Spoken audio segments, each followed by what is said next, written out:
International level पे अगर हम बात करें तो एक नाम जो पिछले 14 साल में छाया रहा है वो है विकी लीक्स के बानी जूलियन असांज का। उन्होंने 2010 में विकी लीक्स का जो प्लेटफॉर्म उन्होंने बनाया था उस पर लाखों खुफिया सरकारी दस्तावेज़ात जारी की थी, जिसमें डिटेल्स थी कि अमेरिका ने किस तरह से अफ़गानिस्तान में, इराक़ में जंग के दौरान कैसे कैसे जराइम कमिट किए हैं। उसके बाद उनके पीछे ज़ाहिर है कि अमरीकी गवर्नमेंट और उनके इत्तेहादी उनके पीछे लग गए, उनकी पेशियां हुई, उन पर इल्ज़ामात लगे। उन्हें वो लंदन में थे, वहाँ पर उनको कोर्ट का सामना करना पड़ा और एक लंबा अरसा है जिसमें हमने देखा कि उन पर जो इल्ज़ामात लगे उसमें स्वीडन में 2 ख़वातीन के हवाले से भी इल्ज़ामात सामने आए कि उन्होंने हरासगी की है, रेप के मुर्तकब हुए हैं, वो इससे इनकार करते रहे।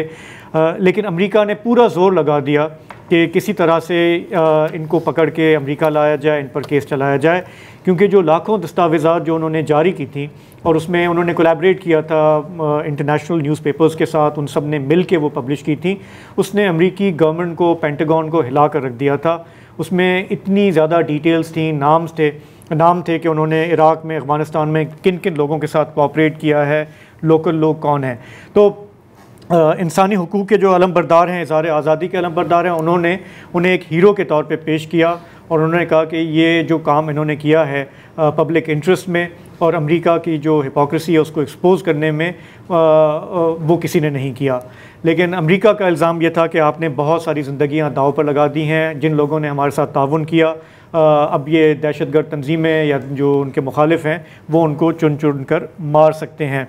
हम ये जानते हैं कि इस पूरे मामले में जब इनकी पकड़ धकड़ की कोशिश चल रही थी तो एक्वाडोर वो मुल्क था जिसने उन्हें पनाह दी और जूलियन असांज जो हैं वो गिरफ़्तारी से बचने के लिए लंदन में एक्वाडोर एम्बेसी में उन्होंने ख़ुद साख्ता जलावतनी अपनाई। 7 साल वो वहाँ पर रहे। उस वक्त जिस गवर्नमेंट ने उनको ये पनाह दी वो अमेरिका के ख़िलाफ़ थी, वो इज़हार आज़ादी में यकीन रखती थी। लेकिन आने वाले बरसों में एक्वाडोर पर दबाव इतना बढ़ता गया और जब वहाँ पे हुकूमत तब्दील हुई तो एक्वाडोर ने भी अपने हाथ उठा दिए और उन्होंने कहा जी अब हमसे नहीं संभल रहा ये मामला, और उन्होंने कहा कि ये एक बहुत ही बिगड़ा हुआ बच्चा है, क्योंकि वो वहाँ से एक्वाडोर की एम्बेसी से भी उन्होंने अपनी विकीलीक्स, अपने इंटरव्यूज़, अपने जलसे तकारीब वो वहाँ से करते रहे और बिल आखिर एक्वाडोर ने कहा कि जी अब हम मज़ीद आपके मेज़बानी नहीं कर सकते और आपको यहाँ से जाना होगा। और तब बरतानी हुकूमत ने उन्हें अरेस्ट किया और 5 साल वो जेल में रहे। आज कल ये ख़बर आई कि उन्होंने प्ली बार्गेन किया है यूएस अथॉरिटीज़ के साथ, उन्हें वहाँ से रिहा किया गया। वो बज़रिया जहाज़ बैंकॉक से होते हुए वो जा रहे हैं मारियाना आइलैंड, कौन से island? Mariana island Pacific ocean पे, जहाँ पे अमेरिकन टेरिटरी ही कहलाता है, यूएस जुरिसडिक्शन। तो वहाँ की अदालत में वो पेश होंगे और तवक्को है कि उन्हें 62 महीने की सज़ा सुनाई जाएगी।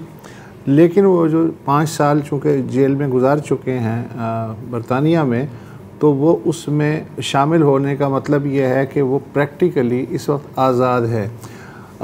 ये क्यों बचना चाह रहे थे अमेरिका के एक्स्ट्राडिशन से या हवालगी से? वो इसलिए कि जो अमेरिका का जो एस्पिनॉज एक्ट है 1917 का, उसके तहत, और अमेरिकी शदीद गुस्से में थे, 250 साल की कैद की सज़ा मिल सकती थी इन्हें।